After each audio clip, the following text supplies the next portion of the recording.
आपण पाहत आहात नाशिक खबर न्यूज, जनतेचे हक्काचे व्यासपीठ। नाशिकमध्ये साहित्यरत्न लोकशाहीर अण्णाभाऊ साठे यांच्या स्मारकाच्या कामात होत असलेल्या प्रचंड दिरंगाईवरून वातावरण तापलं होतं। महाराष्ट्र मातंग मांग समाज सामाजिक संघटनेच्या वतीनं प्रशासनाला दिलेल्या निवेदनात गंभीर आरोप करण्यात आले। बीडी भालेकर चौक येथे उभारण्यात येणाऱ्या स्मारकाचं सुशोभीकरण आमदार निधीतून तब्बल 1 कोटी रुपयांत होणार असताना 15 ऑक्टोबर 2024 रोजी भूमिपूजन होऊनही काम पूर्ण झालं नव्हतं। संघटनेच्या म्हणण्यानुसार मूळ पुतळा झाड पाडून नुकसानग्रस्त झाल्यानंतर नवीन पुतळा तयार करण्यात आला, मात्र स्मारकाचं काम रखडलं होतं। वारंवार निवेदन देऊनही ठोस कारवाई होत नसल्यानं संघटनेनं आंदोलनाचा मार्ग स्वीकारला। महाराष्ट्र मातंग मांग सामाजिक संघटनेचे अध्यक्ष विश्वास कांबळे यांच्या नेतृत्वाखाली धरणे आंदोलन आणि लाक्षणिक उपोषण सुरू करण्यात आलं होतं। या आंदोलनात संघटनेचे पदाधिकारी व कार्यकर्ते मोठ्या संख्येनं सहभागी झाले होते। यावेळी सुनील केदारे तसेच यशवंत निखळे यांनी आंदोलनस्थळी भेट देत आंदोलकांशी चर्चा केली। संबंधित अधिकाऱ्यांनाही पाचारण करून परिस्थितीची पाहणी करण्यात आली। दरम्यान अधिकाऱ्यांनी स्मारकाचं काम तातडीनं सुरू करून निश्चित कालावधीत पूर्ण करण्याचे आश्वासन दिल्यानंतर संघटनेच्या वतीने उपोषण मागे घेण्यात आले असल्याची माहिती देण्यात आली आहे। तथापि दिलेल्या आश्वासनांची प्रत्यक्ष अंमलबजावणी होते का, याकडे आता सर्वांचं लक्ष लागलं आहे। सर्वप्रथम साहित्यरत्न लोकशाहीर अण्णाभाऊ साठे हे जागतिक कीर्तीचे राष्ट्रीय पुरुष आहे। यांचं स्मारक अनेक वर्षापासून नाशिक महानगरपालिकेने बीडी भालेकर चौकात अतिशय दिमाखात उभं केलं होतं, परंतु पुतळ्याचा ट्रॅक गेल्यामुळे या मध्य नाशिकच्या लाडक्या आमदार यांनी पाहणी करून नव्याने 12.5 फुटीचा पुतळा उभा करण्यासाठी धुळे येथील शिल्पकाराला दिला।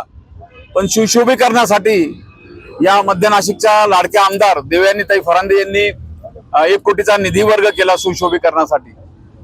सगळं झालं, वर्क ऑर्डर झाली, परंतु 15 ऑक्टोबर 2024 ला जे काम सुरू झालं ते आज 23/3/2026 त्या पुतळ्याचं काम अर्ध्या अवस्थेत पडलेलं आहे। म्हणजे सुशोभीकरण कुठल्याही प्रकारचं जसं पाहिजे तशी प्रगती झाली नाही। किती वर्ष आता तुम्ही करा ना, 15 ऑक्टोबर 2024 तर आज 23/3/2026 आहे, तर त्याला 1.5-2 वर्षाचा कालावधी नुसता सुशोभीकरणाला लागतो।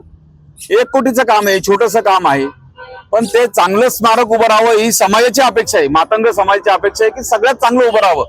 आणि अण्णाभाऊ साठे कुठल्या एका समाजाचे नव्हते, ते सगळ्या मराठीसाठी लढलेत, संयुक्त महाराष्ट्रासाठी लढलेले, सगळ्यांनी पुढाकार घेतला पाहिजे होता।